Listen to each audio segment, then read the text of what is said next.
tonight on behalf of the people of the Church of St. Paul and St. Andrew and the people of Congregation B'nai Jeshurun.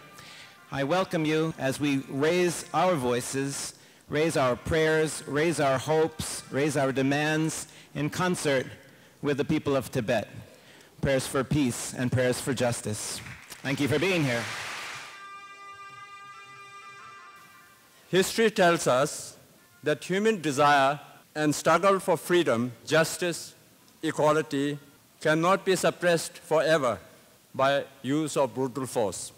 The whole of Tibet is again under virtual martial law with massive deployment of armed forces right across the country with orders to shoot.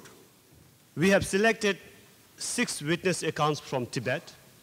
I would now like to invite representatives from 6 different religious faiths and request all of them to read the witness accounts one by one. March 16th, 2008. The Chinese authorities are locking up as many Tibetan protesters as possible in different jails. Many of them are detained in a jail behind the Potala Palace and 4 other prisons in the Lhasa area. The Tibetan protesters were locked in all these prisons like animals. In Kirti Monastery alone, 15 bodies were brought in for final death rites. 3 bodies were also confirmed in a neighboring nomadic area. Members of our group saw monks being beaten and kicked by the security forces. The Chinese communist authorities had a total control over Tibet for 50 years. They failed to win the hearts of Tibet, which tells you something. There looked like 5,000 to 6,000 protesters. The names of the 3 people killed later are Senzin, Norbu, and Lobsang Tashi. I told you earlier about a man who died from a gunshot. Yesterday, his family had planned to take his body away for a funeral. But then the police came to their house and seized the dead body. I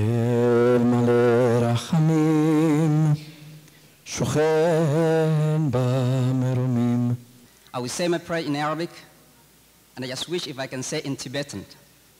Bismillahir Rahmanir Rahim. Allahumma antas salam. Nahi verena verani samantid kudachanang. I hope that we will all remember that we are not spectators, we are leaders. Victory over war.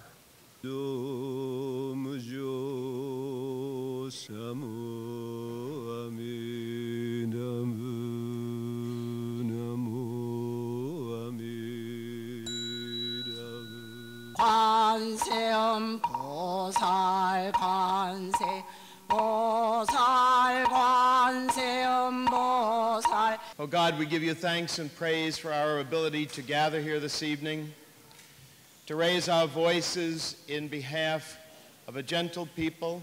And in your good time, as is your will, enable us to all stand reconciled before you through Jesus the Christ, our Lord.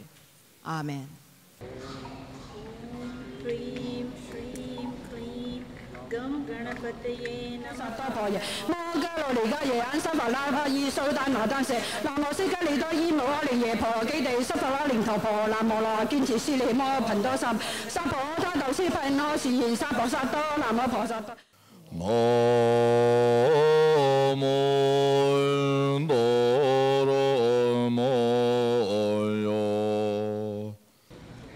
I can't tell you how much it hurts my heart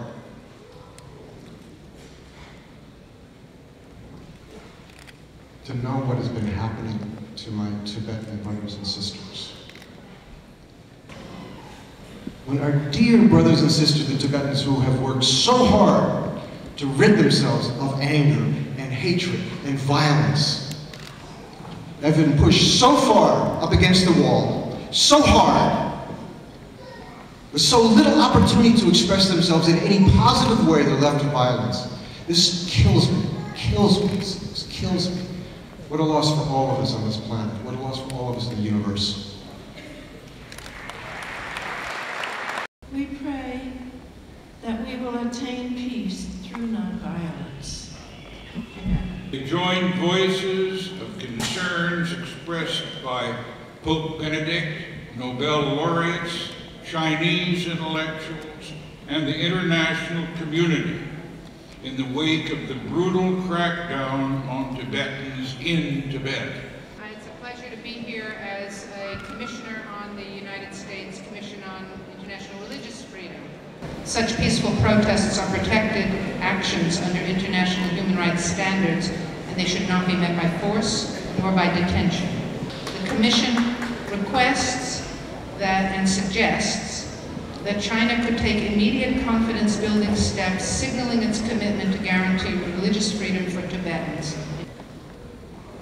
The statement from the religious leaders gathered here sends a very strong message to the suffering people of Tibet, assuring that the people in the free world care for them. This also sends a very strong message to the leadership in Beijing that people in the free world are watching.